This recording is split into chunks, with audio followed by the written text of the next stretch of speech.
یہ جامعہ دعویٰ اسلامیہ اپنی 31 بہاریں پوری کر چکا ہے۔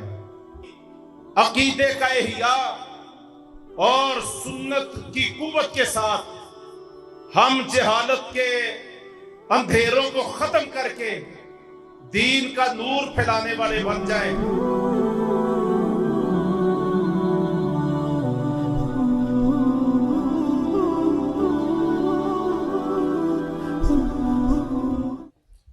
السلام علیکم ورحمۃ اللہ وبرکاتہ۔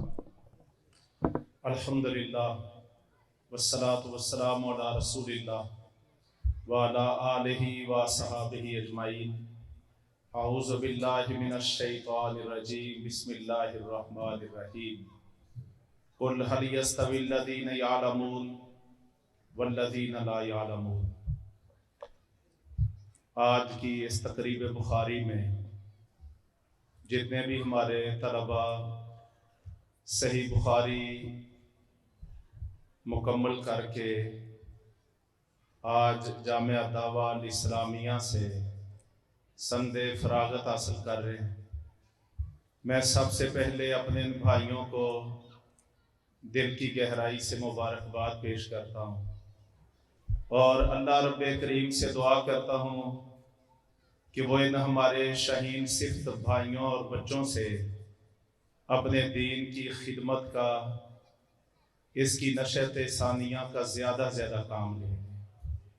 اس موقع پر کہ جن کی شفقت، جن کی محبت اور جہد مسلسل کے نتیجے میں یہ جامعہ دعویٰ اسلامیہ اپنی 31 بہاریں پوری کر چکا ہے، ان کے لیے بھی دعا کرنا ہم سب پہ واجب ہے۔ اللہ تبارک و تعالیٰ ان کو اس کا بہترین صلہ عطا فرمائے۔ الحمدللہ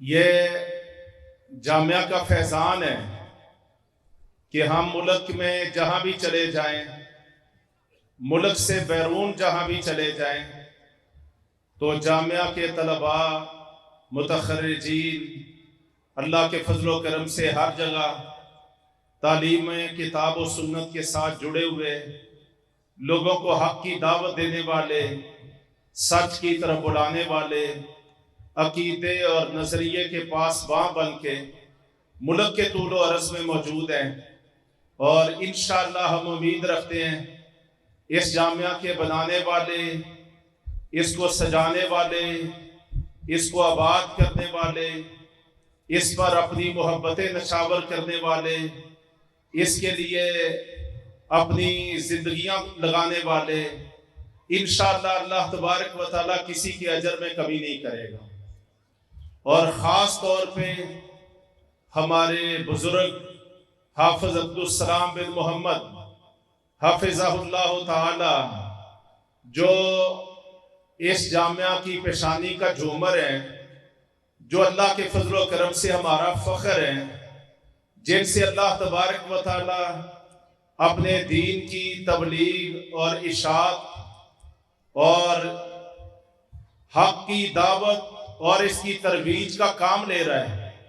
ہم اس موقع پر دعا کرتے ہیں کہ اللہ ان کی اس عظیم جد و جہد اور سعی کو شرف قبولیت عطا فرمائے۔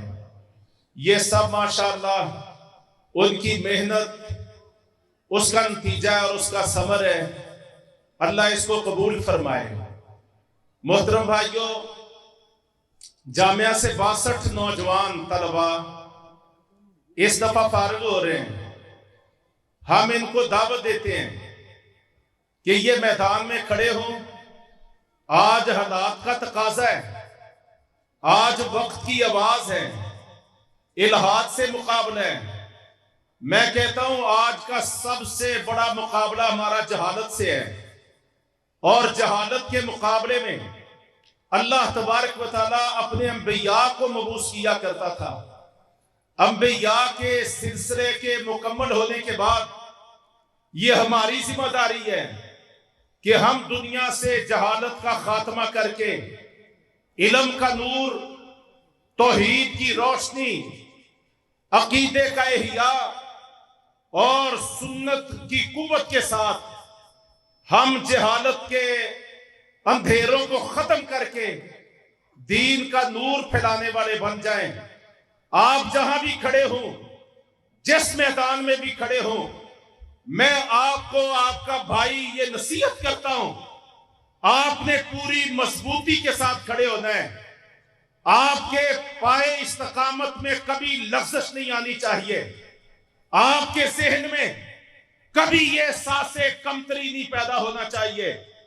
آپ کو اللہ نے بڑی عزت اور شان سے نوازا ہے، آپ بڑے عظیم لوگ ہیں، آپ حالات کی کایا پلٹ سکتے ہیں اگر آپ ایک تحریک بن جائیں، اگر ایک دعوت بن جائیں، اگر جہد مسلسل کا اشتہارہ بن جائیں، آپ بہت کچھ کر سکتے ہیں۔ اور یہ پاکستان، یہ اللہ کی بہت بڑی عطا ہے۔ آج اللہ کی قسم کھا کے کہتا ہوں کہ پاکستان کے در و دیوار حق والوں کو آوازیں دے رہے ہیں۔ نکلو میدان میں، کھڑے ہو وہ الہات کے مقابلے میں، کھڑے ہو وہ جہالت کے مقابلے میں، کھڑے ہو وہ منافقت کے مقابلے میں، اور کتاب و سنت کا علم لے کے، اس کی دعوت لے کے، اس کی سوچ لے کے، اس کا جذبہ اور شعور لے کے آج کھڑے ہونے کی ضرورت ہے۔ یہ حالات میں جو بھی مد و جزر ہے، یہ بہت جلد سمٹ جانے والا ہے۔ اللہ گواہ ہے، کہیں کوئی مایوسی نہیں ہے۔ اور میرے محترم بھائیوں، ساتھیوں، طالب علموں، اساتذہ کرام، تشریف لانے والے مہمانان گرامی قدر، ہم ایک عظیم سوچ لے کے، ایک عظیم جذبہ لے کے اس میدان میں کھڑے ہوئے ہیں، اور وقت بتائے گا۔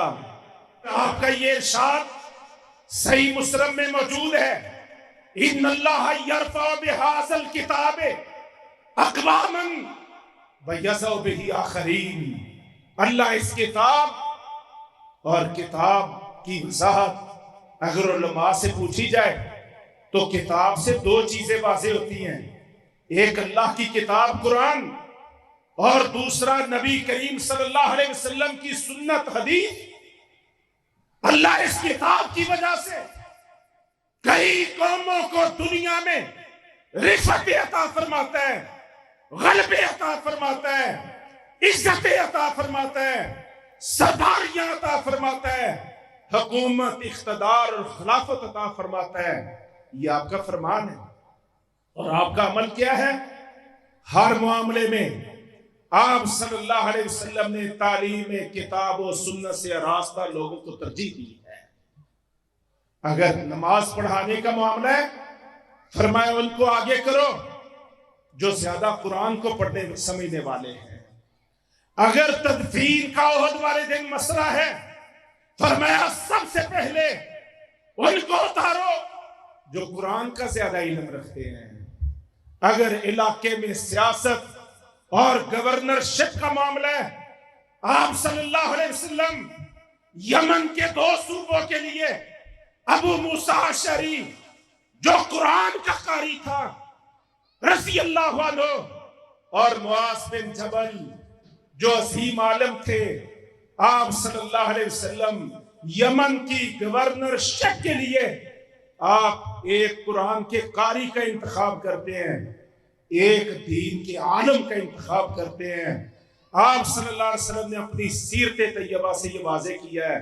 تو میں جامعہ سے فارغ ہونے والے طلباء سے یہ گزارش کروں گا، آپ اپنے آپ کو منظم کریں، آپ اپنے آپ کو مینج کریں، آپ اپنے آپ کو مستحکم کریں، آپ میدان میں کھڑے ہوں، کسی مایوسی، نا امیدی کا شکار ہوئے بغیر اپنے آپ کو مارکائے حق و باطل میں کھڑا کریں، مورچہ زن ہو کے اپنے آپ کو کھڑا کریں۔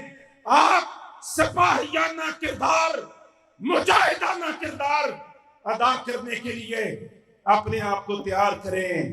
انشاءاللہ وہ وقت آنے والا ہے کہ سارے پاکستان پہ اللہ کی کتاب قرآن اور نبی کی سنت کا نور انشاءاللہ چھانے والا ہے۔